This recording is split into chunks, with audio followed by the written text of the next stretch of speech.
প্রিয়জনের কাছে মূল্যহীন হয়ে যাওয়ার আগে নিজে থেকেই সরে আসুন। ভিতরে সাময়িক যন্ত্রণা হলেও এটা অনেক সম্মানের। যারা আপনাকে আপনার মতো গ্রহণ করতে পারে না, তাদের কাছে গ্রহণযোগ্য হওয়ার চেয়ে একা থাকা অনেক ভালো। কাউকে অকারণে কষ্ট দেবেন না। এই মুহূর্তে আপনি যার সাথে ইচ্ছাকৃত অন্যায় করে নিজেকে জয় ভেবে বেশ ফুরফুরে মেজাজে আছেন, মনের আনন্দে ঘুরে বেড়াচ্ছেন, সে হয়তো প্রতিবাদ করবে না, কিন্তু তার নীরবতা, কষ্ট থেকে উঠে আসা দীর্ঘশ্বাস আপনার সাথে বোঝাপড়াটা ঠিক সময় করে নেবে। প্রতিশোধ না নেওয়াটাই মাঝে মাঝে বড় প্রতিশোধ হয়ে দাঁড়ায়। পৃথিবীর নিষ্ঠুরতম সত্য হলো, আপনার উপকারের কথা মানুষ বেশি দিন মনে রাখবে না। কার কাছে আপনি কতদিন গুরুত্ব পাবেন সেটা নির্ভর করবে কার জন্য কতদিন কিছু একটা করার সামর্থ্য আপনার আছে তার উপর। ভালো বা খারাপ সময় কোনোটাই চিরস্থায়ী নয়। সময় খুবই নির্মম, খুব কঠোর, আবার মাঝে মাঝে খুবই উদার। কখন কী নিয়ে দাঁড়িয়ে যাবে আপনার সামনে আপনি বুঝতেই পারবেন না।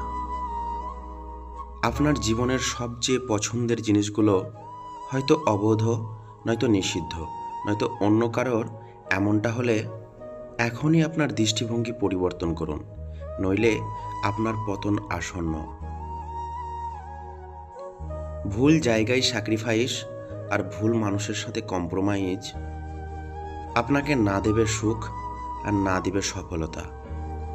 পরের ক্ষতি করার নেশা যদি কাউকে একবার পেয়ে বসে, নিজের অস্তিত্ব ধ্বংস না হওয়া পর্যন্ত তার হুঁশ ফেরে না। নীরবতা হলো সকল অর্থহীন প্রশ্নের সেরা উত্তর, এবং হাসি হলো সব সংকটময় পরিস্থিতিতে সর্বোৎকৃষ্ট প্রতিক্রিয়া। আপনাকে ডুবানোর ইচ্ছা নিয়ে কিছু লোক বসে আছে, যাদেরকে সাঁতারটা আপনিই শিখিয়েছিলেন।